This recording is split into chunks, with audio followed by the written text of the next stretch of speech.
Good morning. I'm taking you with me on my walk today, although I'm a little bit confused how to get there. I'm going to a bird hide that I went to many years ago, and I am just juggling some of those thoughts, when you feel like you should be doing something else, but you know that this is very needed.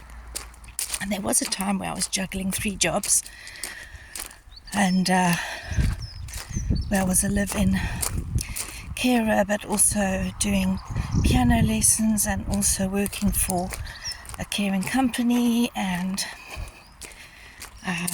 it was a very difficult time, and I think my body really did respond to the stress in a way that wasn't helpful. So I spent a lot of money on the doctors because we don't have an NHS here, although I could go on a medical plan. So I had spent a lot of money on doctors and was having the hemiplegic migraines, was having panic attacks. I remember waking up once at 4 a.m. and I had to call an ambulance because when I told them the symptoms, they said I had to come in, but then twice going to A&E, they said that it was just stress. Amazing what stress can do to one's body.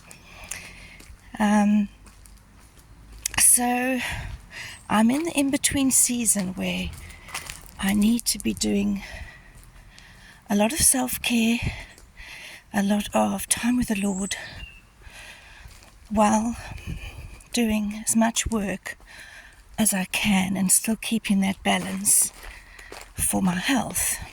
Well, this is at least how I feel at the moment. And sometimes it feels a bit fake and it feels a bit selfish. But the wonderful news is it seems to be working because I don't have any debt with the doctor's bills, and I haven't needed to go to the doctor except for once every 6 months for regular HRT medication. And gratefully, I've been able to go off a lot of medication that I was on, although obviously I will review this again. And I'm not saying that this is the true sign of health for everybody, because obviously medication does help some and can just be from hereditary causes or whatever. So on this walk today, I'm noticing just how much it has changed since I was here last. And I'd like that to be what somebody says about me. Oh, here comes a car, sorry.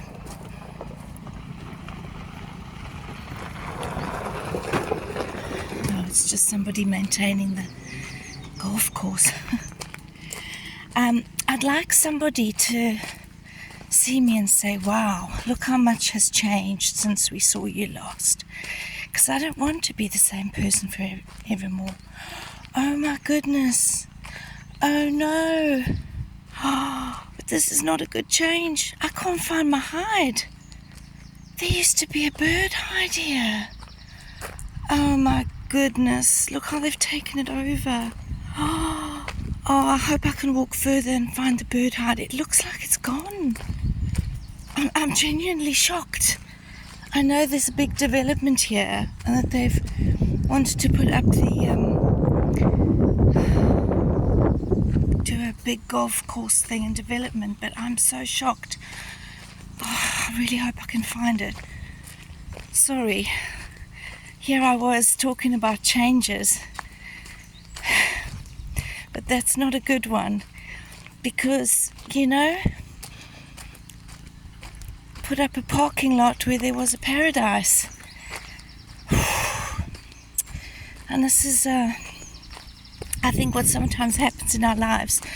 We can just get so busy that the paradise of having that communion with Jesus, having that time with the Lord, just becomes, like for me lately, I've been trying to feel close to God, but haven't, but yet know that He's there.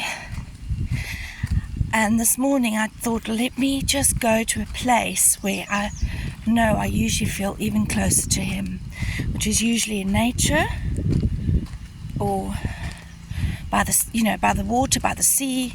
And the bird hide was one of them, but I really don't know if they've just got rid of it. But there was water there, so maybe it's just further down, and I think I'm seeing what was on the left that used to just be lots of woodland, and maybe the bird hide is still further down. But yes, sometimes we have to walk further than we think, go further than we think to find that quiet place. But isn't it also beautiful that we don't have to go to a temple or a mosque or a particular place? Sometimes when we're in the toilet and we just close the door to the world to have silence. I know some of us go on our phones in the loo. Come on, let's admit it. But we can even just speak to the Lord there. And I know for some that might sound disgusting, but God is seeing a heart. And he mentions quite a few times in his word that it's not about tradition and religious festivals, but it's about the broken heart coming to him. And it's a different kind of fasting. It's not just about not eating and the fasts, the religious festivals, but it's that fasting where you're releasing prisoners and setting captives free. And I really pray that each day this can be a reality where I'm just aware that each day there's that opportunity to meet suffering with kindness and empathy, to try and be that loving person within the busyness of the world. Oh my goodness, this is where the hide was, and although the water's there, the actual hide is gone, and I am so sad. I think it's probably going to change a lot of what I'm saying on here, but it's also quite symbolic, because here I'm saying, I don't want people to see me years later and say, oh, she's the same person as she always was. But there's something beautiful about finding the sameness. And I wanted to come to the same hide, and it's not here anymore. I'm just devastated.